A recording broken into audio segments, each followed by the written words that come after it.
ज्योतिषीय राजधानी चैनल में आपका स्वागत है। मैं हूं ज्योतिषाचार्य आनंद। नित्य प्रतिदिन की तरह हम अपने कार्यक्रम किस्मत सवारे के साथ फिर उपस्थित हुए हैं। मित्रों, ये कार्यक्रम सिर्फ आपके लिए है, आपकी समस्याओं के समाधान के लिए है। अगर आप हमारे कार्यक्रम से जुड़ना चाहते हैं तो हमारी टीवी स्क्रीन पर जो नंबर चल रहा है उस नंबर पे आप हमें कॉल करें। उस कॉल के माध्यम से हम आपकी समस्या का समाधान घर बैठे करने का प्रयास करेंगे। मित्रों, कोई भी ज्योतिष भगवान नहीं होता है, लेकिन एक मार्गदर्शन आपकी ज़िंदगी को बदल सकता है। तो उठाइए अपना फ़ोन और हमारी टीवी स्क्रीन पे जो नंबर चल रहा है उस नंबर पर हमें कॉल करें। उस कॉल के माध्यम से हम आपकी डेट ऑफ बर्थ, स्थान और समय, 3 चीज़ें हम आपसे पूछेंगे। उसके आधार पर हम आपको आपका भविष्य बताने का प्रयास करेंगे।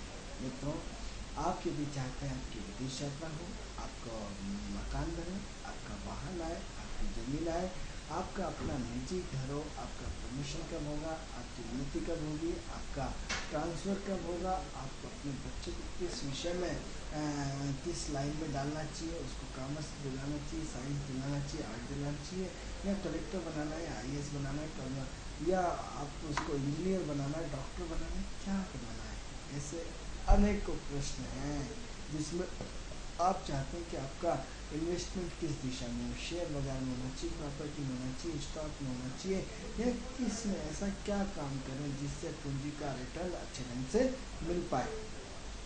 ऐसे अनेकों प्रश्न हैं जिसका उत्तर आप हमारे कार्यक्रम किस्मत सवारी के माध्यम से पा सकते हैं। यदि आप चाहते हैं कि हमारे कार्यक्रम से जुड़ना तो उठाइए फ़ोन और हमारी टीवी स्क्रीन पर नंबर चल रहा है उस पर कॉल करें। मित्रों, जैसे कि आपको पता है कि सबसे पहले हम अपने कार्यक्रम की जानकारी देते हैं। कार्यक्रम की जानकारी पूर्ण हुई, अब हम अपने कार्यक्रम को आगे बढ़ाते हैं। फिर हम आपको जैसा कि पता है कि हम आपके लिए आपका कार्यक्रम का उद्देश्य बताते हैं। इस कार्यक्रम का उद्देश्य आपकी समस्याओं का समाधान करना है।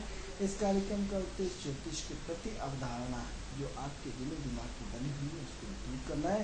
इस कार्यक्रम का उद्देश्य अभी तक ज्योतिष को नए रूप में ढालना है, ऐसे नए रूप में जिसके माध्यम से आप अपने जीवन में परिवर्तन ला सकें, चेंज ला सकें, या अपने जीवन को पूरी तरह बदल सकें, आपकी सोच को बदल सकते हैं, आपके कार्य क्षेत्र का काम करने का तरीका बदले। तो ऐसी कंडीशन में ज्योतिष के लिए आप एक बहुत बड़ी चीज़ आपकी अपनी समस्याओं का ज्योतिष के माध्यम से समाधान पा सकते हैं। मित्रों, जैसे कि हम कार्यक्रम में अपने विचारों का आदान प्रदान करते हैं, विचारों का आदान प्रदान इतना सहज रूप से करने का प्रयास करते हैं, कार्यक्रम को आगे बढ़ाते हैं। और विषय जो चल रहा था प्रकृति में आपकी क्या भूमिका हो सकती है। अब प्रश्न ये उठता है कि जिस विषय को हम बोलने जा रहे हैं बहुत महत्वपूर्ण विषय है, समझने की विषय तो कि जीवन के 12 भाव, इस 12 भाव में हमारा जीवन से लेकर मृत्यु तक, इस जन्म से लेकर उस जन्म तक। अरे साहब, कैसे देखेंगे? तो सबसे पहला मेरा व्यक्तित्व, कुंडली का फर्स्ट हाउस, मेरा व्यक्तित्व क्या है, मेरा चरित्र क्या है, मेरी सोच क्या है, मेरा रहन सहन क्या है। जो कुंडली का फर्स्ट हाउस देखते हैं, जिसे हम लग्न कहते हैं, आपकी अपनी क्वालिटी क्या है, आपकी विचारधारा क्या है। सबसे पहले हम ये देखते हैं कि आपका लेवल क्या है, आप काम करने की क्षमता कितनी है, आपका इंटरेस्ट कितना विषय में। तो सबसे पहले मित्रों हम भी आपको बताना चाहते हैं कि द्रौपदी का उदाहरण देना चाहेंगे। द्रौपदी का उदाहरण क्या मित्रों, बहुत बड़ी भूमिका है द्रौपदी ने पूर्व जन्म में घोर तपस्या की थी और ब्रह्मा जी को प्रसन्न करा। ब्रह्मा जी को प्रसन्न करने के बाद उन्होंने वर मांगा। बोला वर मांगो, बोला भगवान मुझे तो 5 वर चाहिए। 5 वर? हाँ, मुझे 5 वर चाहिए। बोलो क्या चाहिए? बोले साहब मेरा पति सबसे पावरफुल विद्वान है, प्रकाश तो मेरा पति सबसे बड़ा धनुर्धर हो, प्रकाश तो मेरा पति सबसे बड़ा पहलवान हो, उसको कोई ना हरा सके। प्रकाश तो मेरा पति कर्म कांड और उसमें ज्ञाता हो। इस तरह उन्होंने 5 जो है उन्होंने 5 पांडव को जो उन्होंने बोला था। तो एक ही व्यक्ति में एक विशेषता हो सकती है। अब हम क्या करते हैं, डॉक्टर भी हम बन जाए, इंजीनियर भी हम बन जाए, कलेक्टर भी हम बन जाए, सम्मान भी हम पा लें, हीरो भी हम बन जाए, ऐसा नहीं होता। कवि भी हम बन जाए, हर चीज़ हम अच्छी पेंटिंग भी हम बना लें, ऐसा नहीं होता है। आप किसी एक चीज़ के लिए फिट हो सकते हैं, सबके लिए चीज़ नहीं। आप रिसर्च कर सकते हैं। आपको एक चीज़ टारगेट, उनके साथ ये ज्योतिष विशेषज्ञ हैं, ये एमडी हैं, ये आँख के विशेषज्ञ हैं, ये मौसम के विशेषज्ञ हैं, ये वास्तु के विशेषज्ञ हैं, ये मेडिकल के विशेषज्ञ हैं, ये जमीन के नीचे जो खदान होती है उसमें कहाँ कौन कौन सी चीज़ पानी है नहीं इसके विशेषज्ञ हैं, या इसमें ज़मीन के अंदर जो गैस है उसके विशेषज्ञ, क्या के विशेषज्ञ। एक विषय, कोई भी व्यक्ति मित्रों एक विषय पर अपनी पूरी जिंदगी को खपा देता है और उसी विषय पर वो काम करते करते करते करते आगे बढ़ते हुए चले जाते हैं। तो क्या आपने अपना एक विषय का चयन किया? क्योंकि आप इधर भी हाथ मारे, इधर भी हाथ मारे, इधर भी हाथ मारे, इधर भी हाथ मारे, तो आप किसी में भी सक्सेस नहीं हो पाते। अपना टारगेट क्या? अपना टारगेट एक ही, क्या हीरो बनना है, या कवि बनना है, या डॉक्टर बनना है, या इंजीनियर बनना है, या पेंटिंग करना है, या नक्शे बनाना है, या मकान बनाना है, सिविल इंजीनियर। आप ये देखो अपनी पूरी ज़िंदगी में सब लोग पूरा एक ही व्यक्ति में अपना पूरा, यदि कोई डॉक्टर है तो पूरी ज़िंदगी डॉक्टर में समर्पित हो जाती है, यदि कोई ठेकेदार है तो पूरी ज़िंदगी ठेकेदारी में समर्पित हो जाती है, यदि कोई इंजीनियर है तो पूरी ज़िंदगी इंजीनियर हो जाती है। लेकिन ऐसा 100% नहीं है। मालूम पड़ा आप इससे पहले आप बहुत बड़े दुकानदार थे, उसके बाद आप ज्योतिष बन गए। मालूम पड़ा आप बहुत बड़े कवि थे, आप ये हो गए। मालूम पड़ा आप डॉक्टर थे, डॉक्टर के पास ज्योतिष बन गए। यानी आपके कितने रूप हो सकते हैं। एक पार्ट आता है तो चंद्रमा का, यदि चंद्रमा से को रिलेशनशिप जो भी रहेगा, जिसकी ट्यूनिंग रहेगी, वो कई विधाओं का, कई चीज़ों का, कई व्यापारों का अनुभवी रहेगा। तो हम उस चीज़ के लिए तो उसको इनकार नहीं करेंगे, क्योंकि उसकी कुंडली में ही ऐसी योग है। क्योंकि एक धंधा छोड़ो दूसरा पकड़ो, दूसरा छोड़ो तीसरा पकड़ो, तीसरा छोड़ो चौथा पकड़ो, कम से कम 10-20 धंधे परिवर्तन हो सकते हैं, ये उसकी चंद्रमा की फितरत के कारण। तो ये एक 10% 20% चंद्रमा की, पूरा ब्रह्मांड तो चंद्रमा से ग्रसित नहीं है ना। क्योंकि कुछ सूर्य वाले लोग रहेंगे, कुछ चंद्र वाले लोग रहेंगे, कुछ मंगल वाले लोग रहेंगे, कुछ बुध वाले लोग रहेंगे, कुछ गुरु वाले लोग रहेंगे, कुछ शनि वाले लोग रहेंगे, कुछ राहु केतु वाले लोग रहेंगे। पूरा ब्रह्मांड तो चंद्रमा वाला नहीं रहेगा। तो हम 10 से 20% लोगों को हम चंद्रमा में इन्वॉल्वमेंट कर देते हैं, बाकी 80% अपना टारगेट निर्धारित कर सकते हैं। अब 80% में भी आपका ये देखिए कि 10-20% केतु चले गए अनएक्सपेक्टेड, जाना कहाँ था, कहाँ चले गए, पढ़ाई किस चीज़ की करी और क्या काम कर रहे हैं, लिंक से हट गया। इंजीनियर थे, राजनेता बन गए, डॉक्टर थे, डॉक्टर में इंटरेस्ट नहीं लगा, कोई और काम करने लगे। सब संभव है। तो 10-20% उनको भी हटा दें। तो प्रश्न ये उठता है मित्रों कि हम अपने आप को किस क्षेत्र में परिपक्व करना चाहते हैं। कुंडली की यदि आप ज्योतिष की गणना करेंगे तो ज्योतिष की गणना से 12 भाव होते हैं। काय के होते हैं? व्यक्ति हो गए, स्वयं हो गए, स्वयं का इंटरेस्ट धन कमाने में हो सकता है, तो बैंक का फाइनेंसर हो सकता है। स्वयं का इंटरेस्ट मार्केटिंग में हो सकता है, आप मार्केट के करता धरता हुए। स्वयं का इंटरेस्ट मकान, गाड़ी, एजेंसी, कार में हो सकता है, उसके मालिक हो सकते हैं। स्वयं का इंटरेस्ट शेयर बाजार, कमीशन, दलाली में हो सकता है। स्वयं का इंटरेस्ट सरकारी नौकरी में हो सकता है। स्वयं का इंटरेस्ट प्राइवेट नौकरी में हो सकता है या व्यापार में हो सकता है। स्वयं का इंटरेस्ट खदान के ठेके लेने में हो सकता है, कोई प्रॉपर्टी में लेने का हो सकता है। स्वयं का इंटरेस्ट धन का ठेकेदार हो सकता है। स्वयं का इंटरेस्ट उच्च पद पर व्यक्ति हो सकता है। स्वयं का इंटरेस्ट अति महत्वाकांक्षी अच्छे प्लानर हो सकता है। स्वयं का इंटरेस्ट इन्वेस्टमेंट करने का हो सकता है। यानी इतने सारे अनेकों रूप हैं, इनमें से कोई एक टारगेट आपको लाना पड़ेगा। आप रिसर्च करते हो सकते हैं पूरी कुंडली में। तो भगवान ने सबसे पहले आपके लिए क्या निर्धारण किया? कुछ तो निर्धारण किया होगा आपके लिए। क्या निर्धारण किया मित्रों? निर्धारण किया है, बहुत अच्छी चीज़ है। सबसे पहले किसी भी विद्वान के पास जाए और सबसे पहले अपना निर्धारण पूछे कि मेरा जन्म क्यों हुआ है।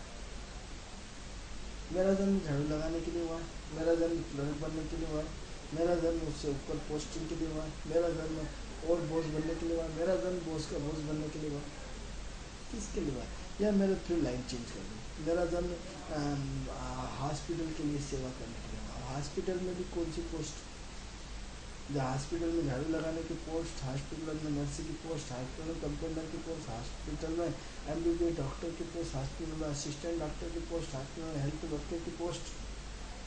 कितना डिविजन हो रहा है सिर्फ हॉस्पिटल का एक शब्द से। हॉस्पिटल में फिर एमबीबीएस डॉक्टर का पद, हॉस्पिटल में एमडी का पद, हॉस्पिटल में पूरा मैनेजमेंट का कोर्स कि साहब हॉस्पिटल का मैनेजमेंट भी तो कोई करेगा। हॉस्पिटल में सिर्फ मतलब जो बेहोश करने वाला जो रहता है उसका पद, या हॉस्पिटल में एनर्जी पूरा दवाई बांटने का डिपार्टमेंट।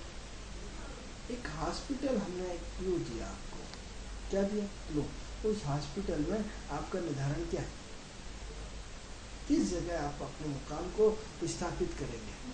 अरे इतनी सारी पोस्ट है और कहाँ तक, 0 से लेकर Z तक, A से लेकर Z तक। यानी क्या हुआ, आप हो सकता है हॉस्पिटल के पूरे इन देश के मंत्री हो सकता है हॉस्पिटल के पूरे सेंट्रल के केंद्रीय मंत्री हो, हॉस्पिटल के पूरे प्रदेश के पूरे वर्ल्ड के आप हेल्थ मिनिस्टर हो, हॉस्पिटल के पूरे PS हो, लेकिन जुड़ा तो हॉस्पिटल का ही उच्च पद रहा ना। यानी एक झाड़ू लगाने से, छोटे से गांव से, चपरासी से लेकर आपकी फ्रीक्वेंसी पावर किस लेवल तक, यानी प्रदेश तक है या केंद्र तक है, या आजकल पूरा विश्व स्वास्थ्य संगठन भी है हॉस्पिटल का हिस्सा हुआ है, जो टीके विदेशी दवाएं भेजते हैं, या पूरे विश्व में कोई महामारी नहीं फैले। आज तो विश्व स्वास्थ्य संगठन बना हुआ है, हो सकता है आप उच्च पद पे विश्व स्वास्थ्य संगठन के कोई अध्यक्ष बन जाए, वो भी हॉस्पिटल का एक हिस्सा है ना, आपके स्वास्थ्य सेवा का हिस्सा है ना। यानी एक हॉस्पिटल हमने एक मित्रों शब्द दिया, कुंडली में कैसे विश्लेषण करेंगे कि मात्र एक हॉस्पिटल का से जुड़ा हुआ व्यक्ति, उसकी फ्रीक्वेंसी पावर कितनी है, उसका एनर्जी पावर कितना है, उसकी काम करने की क्षमता कितनी है, उसकी ऊर्जा कितनी है, उसका लेवल कितना है। हो सकता है आप चपरासी बनो, चपरासी पर रिटायर हो जाए, तो ये भी हो सकता है कि चपरासी बन के PS तक पहुँच जाए। आज परीक्षा देते हुए पढ़ते पढ़ते चपरासी से कंप्यूटर कहाँ से कहाँ लिंक बनती चली गई, आप बहुत बड़े बन गए। हो सकता है, सब संभव। एग्जाम्पल हमने हॉस्पिटल का दिया, एक और एग्जाम्पल देके आपको हर डिपार्टमेंट की स्थिति समझना पड़ेगी। एक एग्जाम्पल दिया, मान लो आप बैंक में, तो बैंक वापस सेम लिंक की एक छोटे से ग्रामीण बैंक का एक चपरासी, वो भी बैंक में काम करता है, वो तो नहीं साहब मैं किसी और में काम करता हूँ। अरे बैंक में बड़ा बॉस भी काम करता है, बैंक में चपरासी है, उसने पोस्ट नहीं बता रहा, लेकिन साहब मैं तो बैंक में हूँ, मेरी नौकरी बैंक में, मेरी सरकारी नौकरी होगी, लेकिन है कह रहा तो आदमी रोज बैंक में लिख रहा, क्या मालूम झाड़ू लगाता, क्या मालूम फाइल किसका था, फाइल का आदान प्रदान भी तो बैंक में खिलाएगा, मैं नौकरी खिलाता हूँ।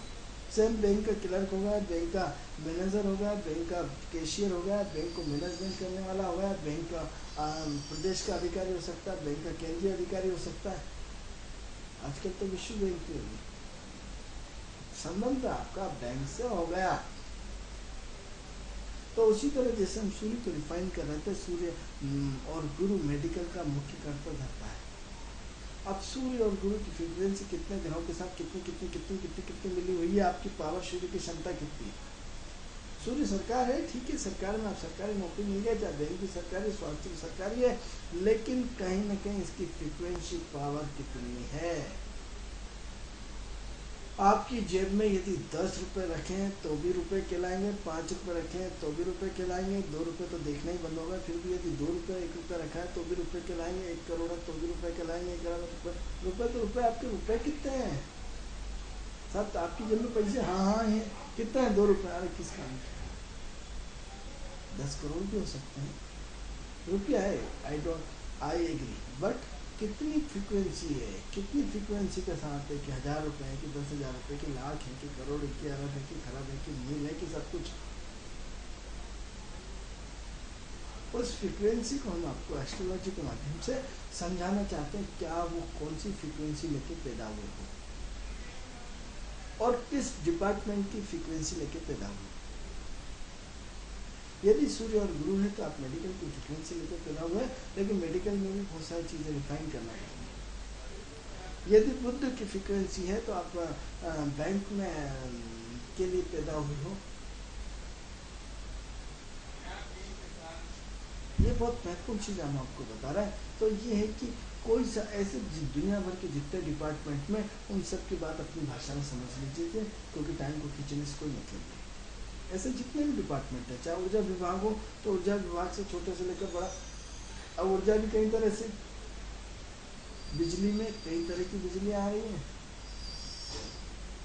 पानी से बनाने वाली बिजली, कोयले से बनाने वाली बिजली, आपकी सौर मंडल सूर्य से ऊर्जा वाली बिजली, परमाणु बम वाली बिजली, कचरे से बनाने वाली बिजली। अरे कौन सी बिजली के विभाग में हो आप? ऊर्जा विभाग में हो, अच्छी बात है। ऊर्जा कई तरह की है। अरे यदि कोयले वाली बिजली है तो सूर्य आपका शनि और मंगल का कॉम्बिनेशन है। यदि कचरे वाली है तो राहु और मंगल का कॉम्बिनेशन है। यदि पानी वाली बिजली है तो चंद्र और मंगल वाली बिजली है। यदि आपके ऊर्जा वाली बिजली है सूर्य से वाली, तो सूर्य मंगल वाली बिजली, मंगल सब में आएगा, लेकिन फ्रीक्वेंसी पूरी समझ चेंज होती जा रही है। कोई सी बिजली के डिपार्टमेंट के आदमी हो, और लेकिन उसमें फिर आपकी पोस्टिंग क्या है? झाड़ू लगाने वाले कि उससे ऊपर, कि उससे ऊपर, कि उससे ऊपर, कि पूरे प्रदेश के ऊपर, कि पूरे इंडिया के ऊपर, कि पूरे विश्व के ऊपर। क्योंकि ऊर्जा दिवस भी आजकल मनाया जाता है, तो पूरे विश्व लेवल के सारे लोग ऊर्जा के कहीं ना कहीं ठेकेदार तो वही होंगे।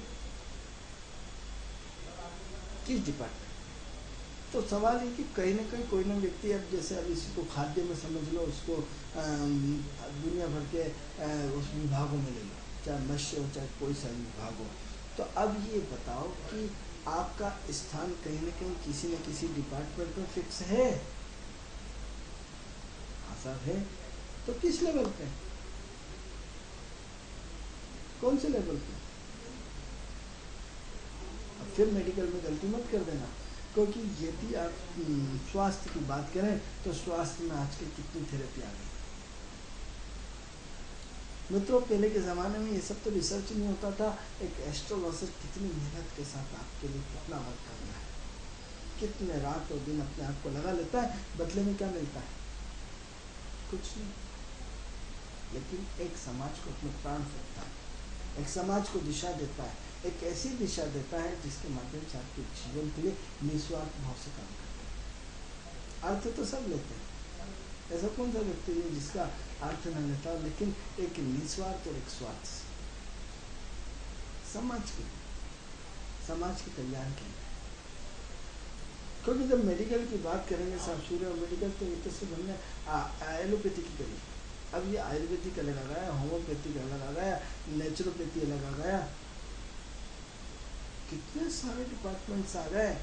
चुंबक की चिकित्सा अलग आ गई, एक्यूप्रेशर सिस्टम अलग आ गया, और भी न जाने क्या क्या सिस्टम आज की तारीख में आ चुके हैं। संगीत से स्वर के द्वारा व्यक्ति को ठीक करने का सिस्टम अलग आ गया, कलर थेरेपी अलग आ गई।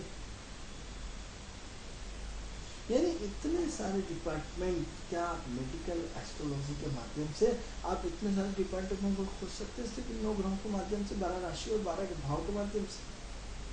मित्रों, खोजा जाता नहीं, खोज चुके हैं।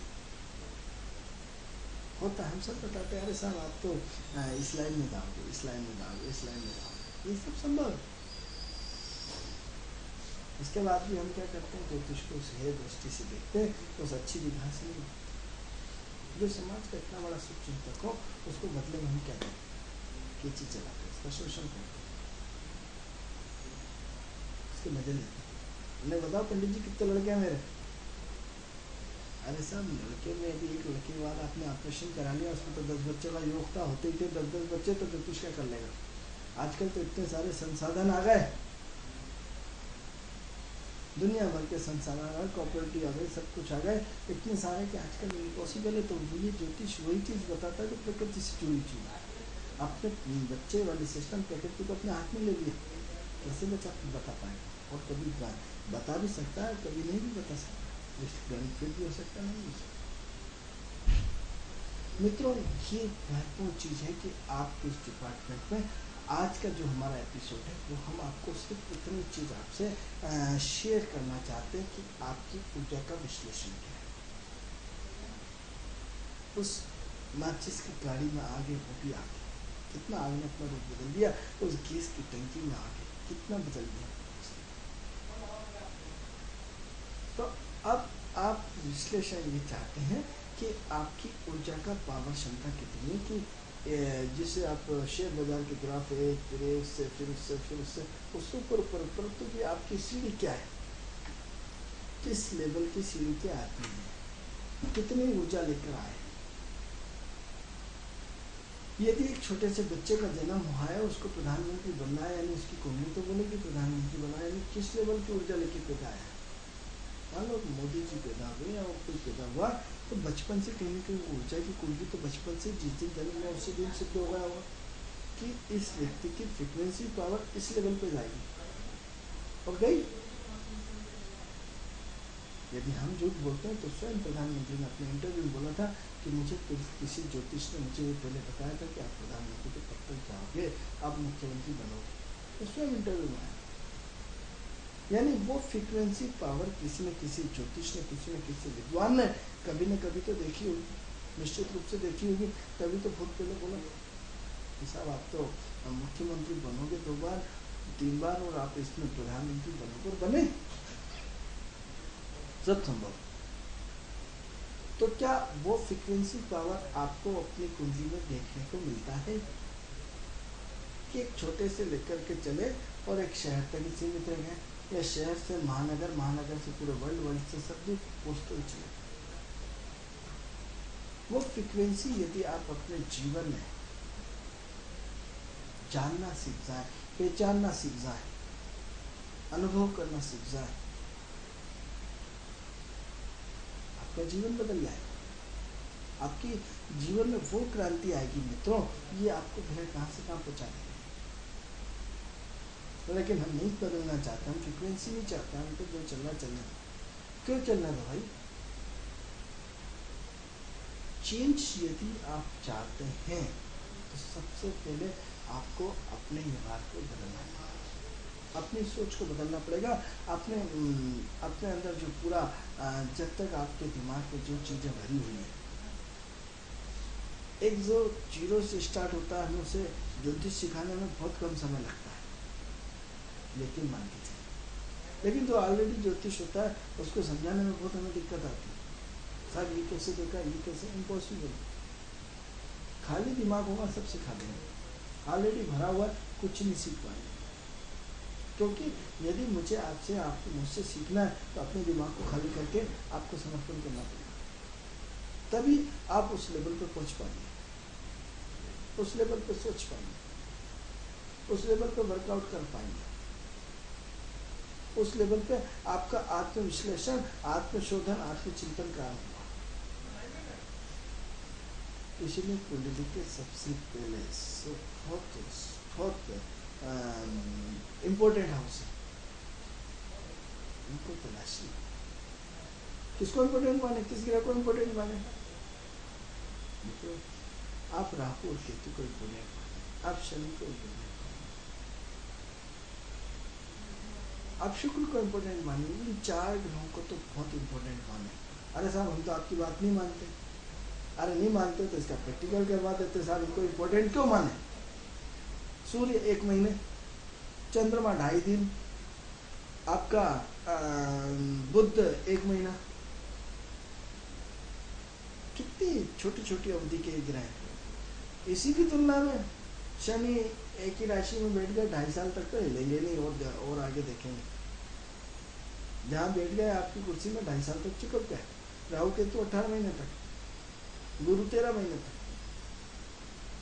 इन 4 ग्रहों को पहले जीवन में आजमाना सीखें, राहु और केतु, शनि और बुध, इन 4।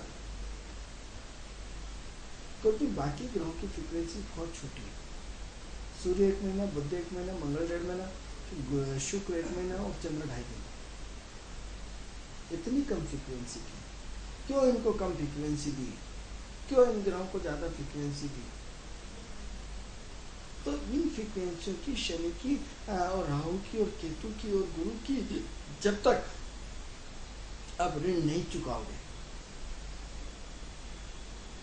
तब तक आपके पास पैसे हैं लेकिन खर्च नहीं कर पाओगे, भोग नहीं कर पाओगे। बहुत पैसे, आप करोड़पति अरबपति है, लेकिन क्या हुआ, आपकी स्थिति दयनीय है। आपके पास 4 व्हीलर गाड़ी नहीं है, 2 व्हीलर गाड़ी नहीं है, आप बेदनी धक्के खा रहे। एक आदमी नंगा है, कुछ नहीं, लेकिन उसने कर्ज लेकर भी बिल्कुल टाई वाई लगा के और बिल्कुल अपनी 4 व्हीलर गाड़ी मेंटेन करा। आप देखे देखे उसको दुबले होते जा रहे हैं, साला मेरे से नंगा है फिर भी इतना करोड़, इतना धमाका है इसका, मेरा कुछ नहीं। इसी की तुलना में आप दूसरे ढंग से कह सकते हैं साले की कुछ नहीं और इतनी इज्जत और मेरे पास सब कुछ है, कोई इज्जत नहीं। क्योंकि इस कुंडली में सूर्य यदि गड़बड़ है तो गड़बड़ी रहेगा ना मामला। यदि सूर्य अच्छा है तो निश्चित रूप से फ्रीक्वेंसी अच्छी मिलेगी। क्या चाहते हैं, क्योंकि करना कुछ नहीं चाहते, क्योंकि हम शनि प्रैक्टिकल, जब तक आप प्रारब्ध का ऋण नहीं चुकाओगे, जब तक प्रारब्ध के ऋण चुकाए बिना आपकी उन्नति होने वाली नहीं है। प्रारब्ध का ऋण तो आपको चुकाना ही पड़ेगा। जब तक आप बर्तन नहीं मांजोगे इसमें आप नई चीज, नया खाना नहीं खा सकते, आपको मांझना पड़ेगा अपने आप को। हो सकता है मैं उन सब ज्योतिषियों से भिन्नता के लिए आपसे बात करता हूँ, लेकिन इस विषय पर सबको आना पड़ेगा, निश्चित रूप से आना पड़ेगा। आज हम बात कर रहे हैं शब्द फेंक के, कल और भी लोग बात करेंगे। आपको चेंज होना पड़ेगा, क्योंकि आप प्रकृति के बहुत बड़े हिस्से में आप हुए, आप ईश्वर के बहुत प्रिय हैं। आप यदि प्रिय नहीं होते तो आपको मनुष्य, ईश्वर, भगवान कभी नहीं बनाता, आपको जानवर बना देता, आपको बिल्ली, बकरी, कुत्ता कुछ भी बना देता, लेकिन इंसान नहीं बनाता। मनुष्य मूलतः आदर्शवादी है और उसे आदर्शवादी होना ही पड़ेगा। मनुष्य मूलतः सिद्धांतवादी है और उसे सिद्धांतवादी होना ही पड़ेगा। मनुष्य मूलतः प्राकृतिक है और उसे प्रकृति के नियमों का पालन करना पड़ेगा। मनुष्य प्रकृति से, इन पंच तत्वों से निकला हुआ शरीर, इन जल तत्व, अग्नि तत्व, वायु तत्व, पृथ्वी तत्व से निकला हुआ शरीर, इन्हीं में समावेश होना पड़ेगा और इन्हीं से निकलना पड़ेगा। अब यकीन मान के चलिए, ये 9 ग्रह प्रकृति के बैलेंसिंग पार्ट है, क्योंकि हमें अभी तो आपसे सिर्फ 9 ग्रहों के ही और 12 राशि, 12 भावों के विषय में चर्चा करेंगे। कभी आपसे चर्चा करेंगे इस 9 ग्रह से एक ऊपर का विज्ञान, जहाँ हम इसको काम करते हैं मित्रों, देखते हैं वहाँ 9 ग्रह नहीं चलते, उनको चेहरा देख के सब बोल देते हैं ऐसा ऐसा ऐसा। जो लोग हमसे जुड़े हुए हैं उन्हें पता है, चेहरा देख के A to Z उसको लगता है इसको कैसे देखें। आपको एक ऐसे विज्ञान से भी मिलाएंगे जो ऊपर का विज्ञान है, 9 ग्रहों के ऊपर का विज्ञान, जहाँ कोई धर्म, कर्म, तत्व, जल, कुछ नहीं, ऐसा विज्ञान है जो सिर्फ सहज भाव का विज्ञान है। लेकिन 12th किए बिना PhD नहीं हो सकती, फाइनल नहीं हो सकता, और फाइनल किए बिना PhD नहीं हो सकते। तो जो 9 ग्रह का विज्ञान जानता है उसी को उस लेवल का विज्ञान पढ़ना आएगा, क्योंकि मूल तत्व आप कितनी ही नई डिश बना लो, साहब हमने तो नई डिश का निर्माण किया, रोज टीवी पेपर सब में आता है नई डिश बनाए, हम तो बड़े मूर्ख आदमी सारे। अरे नमक, मिर्ची, हल्दी, तेल, कढ़ाई सब तो वही है, बस थोड़ा सा गीला बनाया था, सूखा बना दिया, उसका रूप बदलते गए। धरती तो वही है, इसमें भिंडी, गोभी, पालक सब उसी से निकलती है, रूप तो वही है। यथा पिंडे तथा ब्रह्मांडे शब्द यदि आपने पूरी तरह पढ़ लेंगे सब कुछ समझ में आ जाए, सब कुछ। मित्रों, धरती पे यदि एक व्यक्ति मान हुआ, उसको मैं अपने व्यक्तिगत मतानुसार विश्वामित्र को मानता हूँ। विश्वामित्र को क्योंकि उसने उन्होंने एक नई प्रकृति को जन्म देने की क्षमता का चैलेंज से भगवान को किया। एक ऐसी पृथ्वी जैसे हम हजारों पृथ्वियां बना सकते हैं सिर्फ मनुष्यों का, ऐसी अनेकों पृथ्वियां, ऐसे अनेकों सूरज, ऐसे अनेकों चंद्रमा, 9 ग्रह, सप्त ऋषियों में से मात्र एक ऋषि विश्वामित्र हैं जिन्हें वो कला आती थी और पूरे ब्रह्मांड का बैलेंसिंग पार्ट, आप, जल, पृथ्वी, अग्नि, वायु, आप सबको अपने हाथ से नए रूप से पैदा कर सकते हैं। वो 9 ग्रहों का विज्ञान है, 9 ग्रहों से ऊपर का विज्ञान। अभी तो हम 9 ग्रहों पे अटके हुए हैं, ऊपर की तो हम जाना ही नहीं चाहते हैं।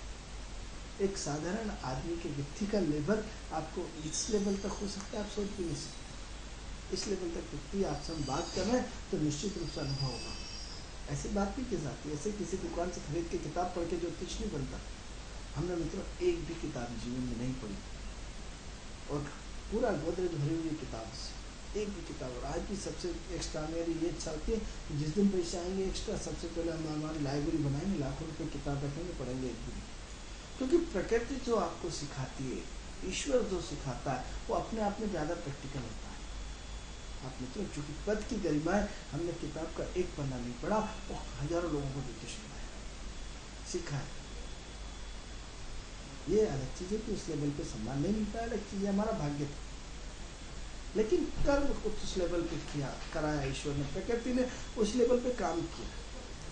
तो क्या उस 9 ग्रहों से ऊपर के विज्ञान में हम जाना चाहेंगे? उस 9 ग्रहों से ऊपर के विज्ञान को पढ़ना चाहेंगे? ऐसी जल, पृथ्वी, अग्नि तत्व, वायु तत्व, सारे तत्वों को अपने अंदर समावेश कर पाएंगे? जिन्होंने शक्तिमान सीरियल देखा होगा, वो निश्चित रूप से प्रकृति की बहुत बड़ी कला थी। अपने आप को कन्वर्ट कर देना, गायब हो जाना, मोटा हो जाना, दुबला हो जाना, रूप बदल देना, ये सब प्रकृति के तथ्य थे। इसका उदाहरण कहते साहब हम तो नहीं मानते, तो आप देखिए क्लोन बना दिया, आपका डुप्लीकेट साइंस ने बनाया, आपका डुप्लीकेट, पूरा 2 कॉपी क्लोन। कितनी बड़ी बात है। मैंने जैसा आदमी कभी भी 2 कॉपी पैदा किया जा सकता है, ये साइंस ने इसको प्रूफ कर दिया।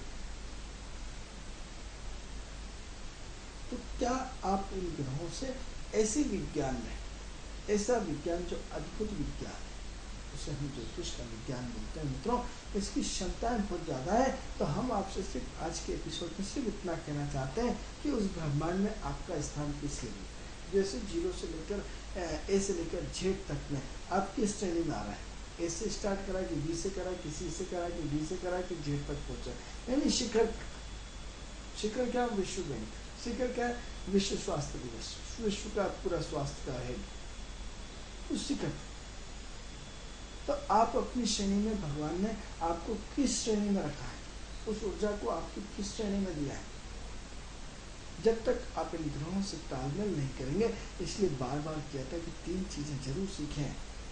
राशियां क्या होती है, राशि का, हर राशि का अपना नेचर क्या है, हर ग्रह का अपना नेचर क्या है, हर भाव का अपना नेचर क्या है। बस 3 चीज, और कुछ नहीं सीखना है। क्योंकि दुनिया भर का आप नॉलेज रखते हैं, और ये नॉलेज रखना सीखें, जिससे बहुत सारी चीज़ें आपको तो स्वतः ही मालूम पड़ जाएंगी। फिर आगे डॉक्टर का काम डॉक्टर ही करेगा कि आप अपनी पोटेंशियल पावर जानना सीखें कि मैं किस पोटेंशियल का हूँ।